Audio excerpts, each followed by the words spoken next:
रसूखदारों के आगे अपने बेटे को न्याय दिलाने के लिए एक मां ने लंबा संघर्ष किया। ये कहानी उस संघर्ष से जन्म लेती है। हमें यकीन है वीडियो को आप आखिर तक जरूर देखेंगे। ये वो समय था जब नीतीश कटारा को अपनी जिंदगी के कोरे कैनवास पर कैरियर की पेंसिल और प्यार के ब्रश से हकीकत के रंग भरना था। जब वो अपने करियर की तरफ बढ़ रहा था, तभी भारती यादव की लाइफ में उसकी जिंदगी प्यार की खुशबू से महक उठी।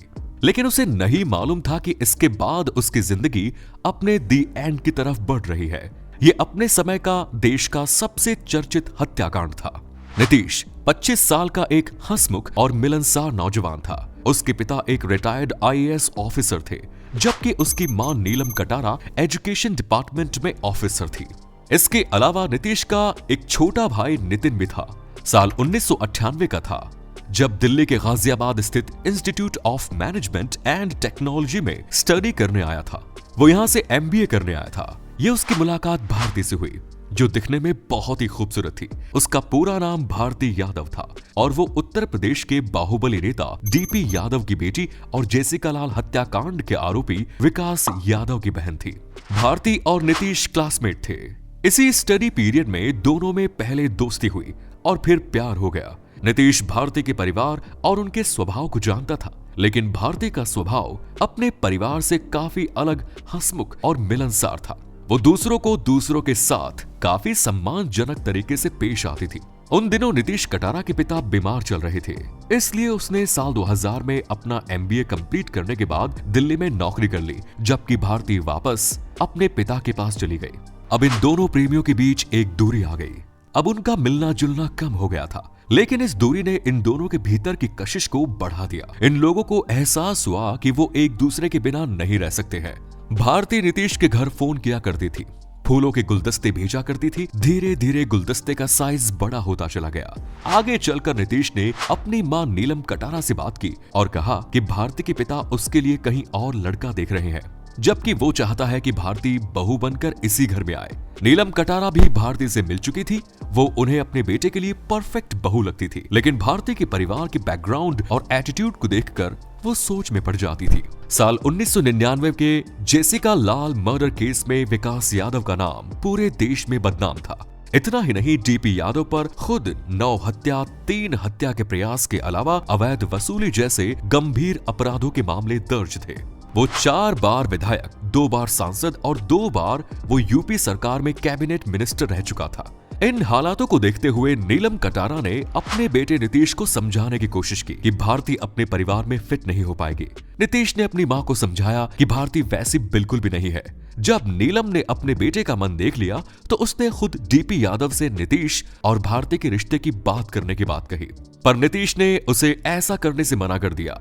उसने कहा कि भारती खुद अपने पिता से हमारी शादी की बात करने की कोशिश कर रही है। उसके भाई कभी भी अपनी बहन की शादी गैर बिरादरी में नहीं होने देंगे। अपने भाइयों के न रहने पर वो मौका देखकर अपने पिता से बात करेगी, लेकिन भारती को अपने पिता से शादी की बात करने का मौका ही नहीं मिला। इधर भारती के भाइयों को नीतीश और भारती के रिश्तों की भनक लग गई। इसके बाद नीतीश को धमकियां मिलना शुरू हो गई, लेकिन नीतीश ने प्यार के रास्ते पर अपने कदम पीछे नहीं हटाए। ये घटना 16 फरवरी साल 2002 की है, जब नीतीश और भारती अपनी एक कॉमन फ्रेंड शिवानी गौर की शादी में गाजियाबाद पहुंचे। इस शादी में भारती का भाई विकास, उसकी मां, बहन भावना यादव और उसका कजिन विशाल भी मौजूद था। विशाल भारती की बुआ का लड़का था। इस शादी में नीतीश टैक्सी से अपने दोस्त भरत दिवाकर के साथ आया था। इस शादी में नीतीश और भारती एक दूसरे के साथ हंस हंस कर बातें करते थे, मिलते जुलते थे, एक साथ डांस भी करते थे। ये सब चीजें देखकर विकास यादव को बहुत बुरा लगता था। फाइनली उसने नीतीश को रास्ते से हटाने का फैसला कर लिया। वो और विशाल शराब पीने के लिए चले गए। इधर नीतीश अपने दोस्त भरत दिवाकर के साथ शादी की पार्टी में खाना खा रहा था। तभी विशाल नशे की हालत में उसके पास आया और उससे उसका नाम पता पूछने लगा। तब नीतीश ने भरत से कहा कि वो लौटकर अपना खाना कंप्लीट करेगा। वो विशाल के साथ चला गया। विशाल भरत को एक टाटा एसयूवी में ले गया, जहां विकास यादव मौजूद था। इसके अलावा किराए का हत्यारा सुखदेव पहलवान मौजूद था। उन्होंने नीतीश को अपनी कार में बैठा लिया। सुखदेव पहलवान को खासतौर से नीतीश कटारा को मारकर उसकी डेड बॉडी को ठिकाने लगाने के लिए बुलाया गया था। वो नीतीश को शादी वाली जगह से 80 किलोमीटर दूर खुर्जा नीतीश को लेकर गए।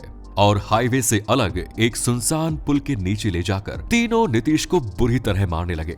नीतीश को बुरी तरह मार लेने के बाद भी हत्यारों का मन नहीं भरा। विकास यादव बुरी तरह पागल हो रहा था। वो अपनी टाटा एसयूवी से एक हथौड़ा निकाल कर लाया और उसके बाद उन तीनों ने मिलकर नीतीश कटारा को बड़ी ही बेरहमी से मौत के घाट उतार दिया। इसके बाद उसकी डेड बॉडी पर पेट्रोल छिड़क कर आग लगा दी। इसके बाद तीनों हत्यारे फरार हो गए। इधर शादी में नीतीश का दोस्त भरत उसे तलाश रहा था। नीतीश को गुम हुए 2-3 घंटे हो गए। जब नीतीश नहीं लौटा तो भरत अकेला ही घर लौट आया और सीधा नीतीश के घर नीलम कटारा से मिलने पहुंचा। उसने नीलम को सारी बातें बताई। नीलम ने भारती को फोन लगाया। भारती ने बताया कि वो भी नीतीश को काफी समय से ढूंढ रही है। भारती ने नीलम से अपने पिता डीपी यादव से बात करने के लिए कहा।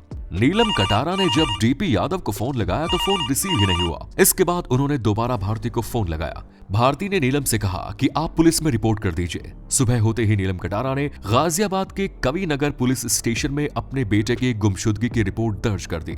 साथ ही ये भी बताया कि आखिरी बार उनके बेटे को विशाल यादव और विकास यादव के साथ टाटा एसयूवी में जाते हुए देखा गया। घटना के ठीक अगले दिन 17 फरवरी को खुर्जा के निकट घटना स्थल पर एक लोकल व्यक्ति को बुरी तरह जली हुई डेड बॉडी मिली।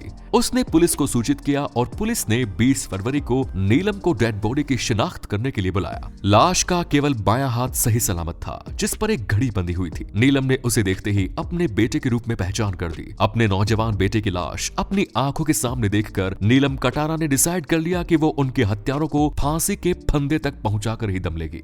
नीलम ने डेड बॉडी को गाजियाबाद पुलिस स्टेशन में ले जाने के बजाय दिल्ली बुलवा लिया और तत्काल उसका डीएनए भी करा लिया, ताकि डेड बॉडी बदलने जैसी घटना न हो पाए। तो मामला नीतीश की गुमशुदगी से बढ़कर अब उसकी हत्या का बन चुका था। नीलम कटारा के रिश्तेदार भी बड़े अधिकारी थे और वो पुलिस पर काम जल्दी कार्यवाही करने का दबाव बना रहे थे। दूसरी तरफ डीपी यादव उत्तर प्रदेश का बाहुबली था, जो सारे मामले को रफा दफा करने की फिराक में था।